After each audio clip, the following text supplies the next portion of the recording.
सुप्रभात बच्चों। 7वीं कक्षा में पिछली कक्षा के बाद का अंश आज हम लोग करेंगे। शीर्षक है रहीम के दोहे। दो दोहों पर चर्चा हो चुकी थी पिछले दिनों।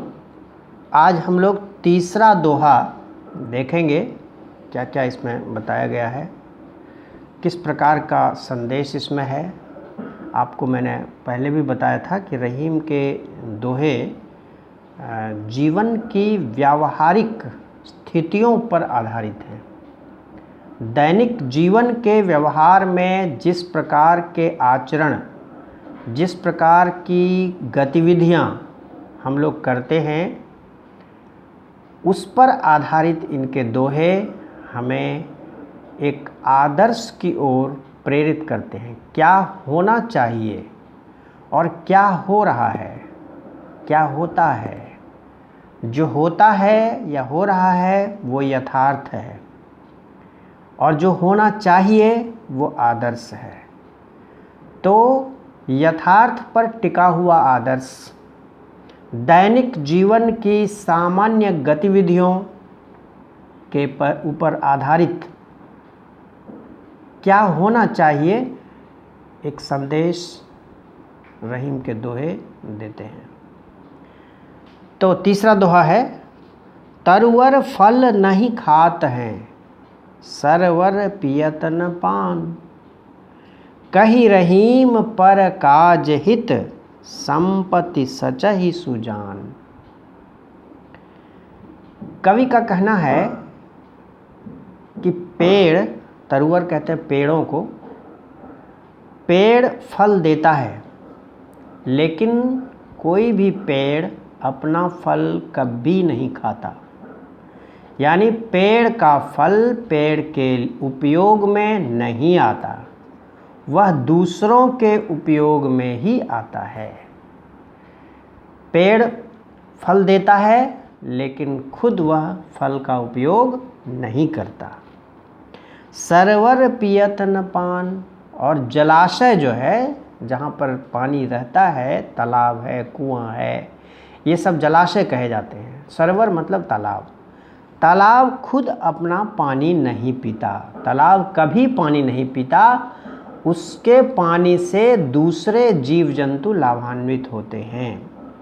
जिस तरह से पेड़ों के फलों से दूसरे लोग लाभान्वित होते हैं, उसी तरह से तालाब के जल से दूसरे लोग लाभान्वित होते हैं।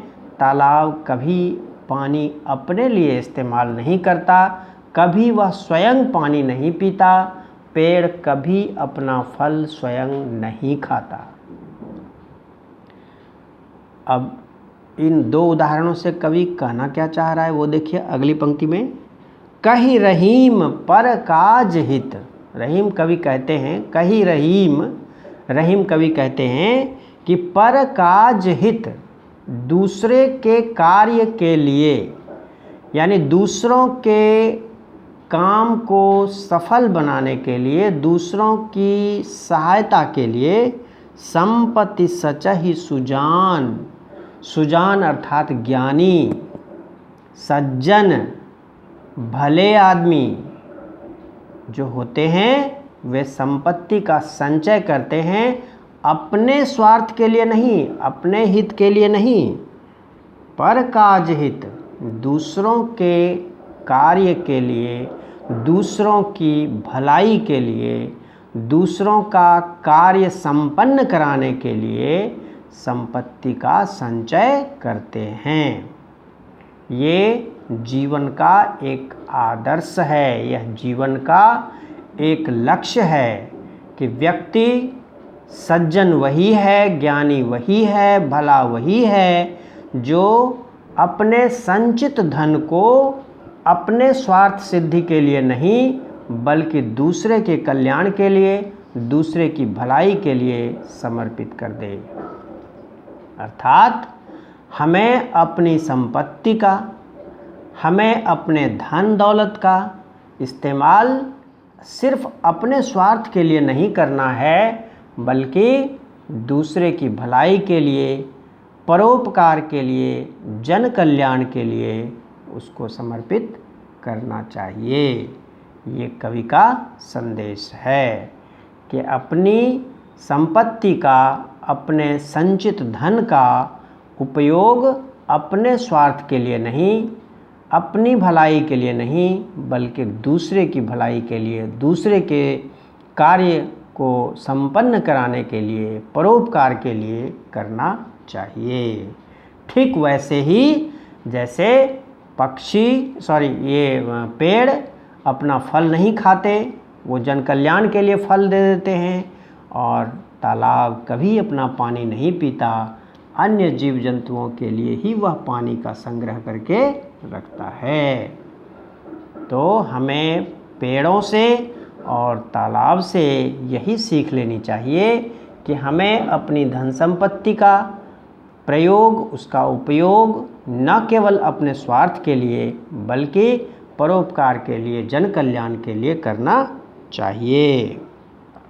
ठीक है, अब अगला दोहा देखते हैं। अगले दोहे में कहते हैं, थोथे बादर क्वार के। थोथे मतलब जिसमें कोई दम नहीं हो, थोथा मतलब खाली अंदर से, वैक्यूम। बादर कहते हैं बादल को, क्लाउड, मेघ। क्वार हिंदी में जो भादव महीने के बाद आश्विन महीना होता है उसको क्वार बोला जाता है, यानी बरसात के बाद का मौसम। वर्षा ऋतु के बाद का जो समय होता है उसको क्वार बोलते हैं। यानी भादव महीने के बाद, बरसात के बाद का जो बादल होता है वह खाली होता है। थोथा होता है मतलब खाली होता है, उसमें पानी बरसाने की शक्ति नहीं होती। ठीक है, बरसात के मौसम में तो बादल पानी से भरा रहता है, वो तो वर्षा कराता है, लेकिन बरसात के बाद का जो बादल होता है वह केवल उमड़ता घुमड़ता है, वर्षा नहीं कराता। गरजता बहुत ज़ोर से है, गरजे सो बरसे नहीं। थोथे बादर क्वार के, आश्विन महीने का यानी बरसात के बाद का बादल खाली होता है, वह वर्षा कराने की शक्ति नहीं रखता है। जौ रहीम घहरात, रहीम कवि कहते हैं कि वो बादल जो है, जो खाली बादल है, बिना वर्षा का बादल है, वो बहुत ज़ोर से गड़गड़ाता है, बहुत ज़ोर से आवाज़ लगाता है आसमान में, लेकिन बरस नहीं सकता। आवाज़ बहुत तेज करता है लेकिन बरसता नहीं है। कब का बादल? वर्षा ऋतु के बाद का बादल।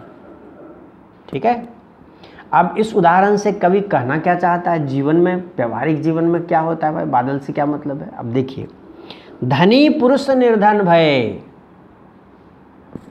करे पाछली बात। समाज में जो धनी लोग होते हैं, किसी कारण से यदि उनका धन समाप्त हो जाए, वो निर्धन हो जाएं, क्योंकि धन तो सब दिन एक आदमी के पास रहता नहीं है, वह तो लक्ष्मी तो चंचला है, वह कभी इसके पास जाएगी, फिर इसके पास से उसके पास जाएगी। तो जो धनी होता है वह कभी निर्धन भी हो जाता है, निर्धन फिर धनी भी हो जाता है। तो ये परिवर्तन चलता रहता है। इसमें होता क्या है कि धनी आदमी जब निर्धन हो जाता है, गरीब हो जाता है, अमीर आदमी जब गरीब हो जाता है, तो वह अपनी अमीरी को भूल नहीं सकता है। वह गरीबी के दर्द को महसूस करता है और बातें अपनी अमीरी के दिनों की ज़्यादा करता है। धनी पुरुष निर्धन भय, धनी लोग यदि निर्धन हो जाते हैं तो करे पाछली बात, वो अपनी पिछली बातें ही बहुत बार उसको रिपीट करते हैं, बार बार बोलते हैं कि मैं जब धनी था तो ऐसा था, मैं तो ऐसा करता था, मेरे पास कभी बहुत संपत्ति थी। सच्चाई ये है कि आज तो हम गरीब हैं, दरिद्र हैं। तो जो गरीबी में पिछले दिनों की अमीरी की बातें करने वाले लोग कैसे होते हैं, उसी आश्विन महीने के बादल की तरह होते हैं, जो बहुत गरजते हैं, बरस नहीं सकते। बेचारे गरीब हो गए हैं, अब तो वो कुछ कर नहीं सकते, तो अपने पिछली अमीरी के दिनों की बातें करके संतोष करते हैं। ठीक वैसे ही जैसे आश्विन महीने का बादल गरजता बहुत तेज है, बरस नहीं सकता। ठीक है, तो धनी लोग जब निर्धन हो जाता है, धनी आदमी जब निर्धन हो जाते हैं तो अपने धन संपत्ति के बीते हुए दिनों की बातें बहुत करते हैं। ठीक वैसे ही जैसे आश्विन महीने के बादल बहुत गरजते हैं, बरस नहीं सकते। ठीक है ना। आगे देखिए अगला दोहा, और मुझे लगता है ये अंतिम दोहा है। धरती किसी रीत है, शीत घाम और मेघ, प्रकृति में हमेशा परिवर्तन होता रहता है। आज कभी गर्मी है, कभी वर्षा हो जाएगी, कभी ठंडक पड़ जाएगी। तो ये जो तीनों ऋतुएं हैं ये अनुक्रम के हिसाब से आती जाती रहती हैं, और धरती सबको बर्दाश्त करती है। जाड़ा भी बर्दाश्त करती है, गर्मी भी बर्दाश्त करती है, वर्षा भी बर्दाश्त करती है। धरती पर कोई अंतर खास नहीं पड़ता, वह कभी औकताती नहीं है।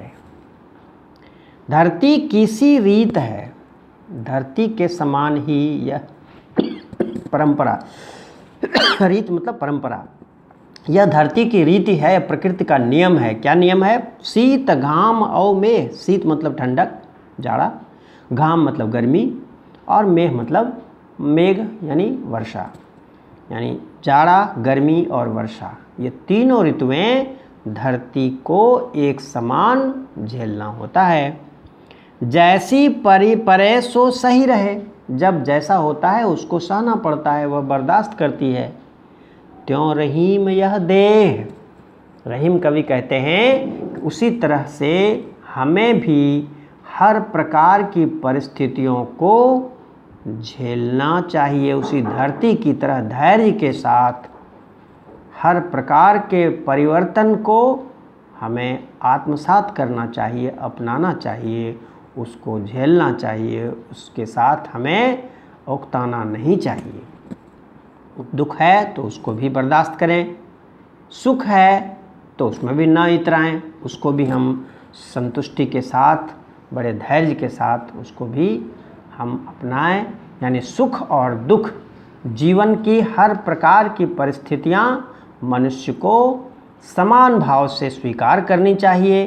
ठीक वैसे ही जैसे धरती तीनों प्रकार के मौसम को धैर्यपूर्वक ग्रहण करती है, झेलती है। ठीक है, सुख में इतराना नहीं है, दुख में उकताना नहीं है। तो इस तरह से ये पांचों दोहे के अर्थ आप अपने शब्दों में लिखेंगे, और इनसे क्या क्या शिक्षा मिलती है, हर दोहे का क्या संदेश है, इसको भी अपने शब्दों में आप लिखेंगे। धन्यवाद।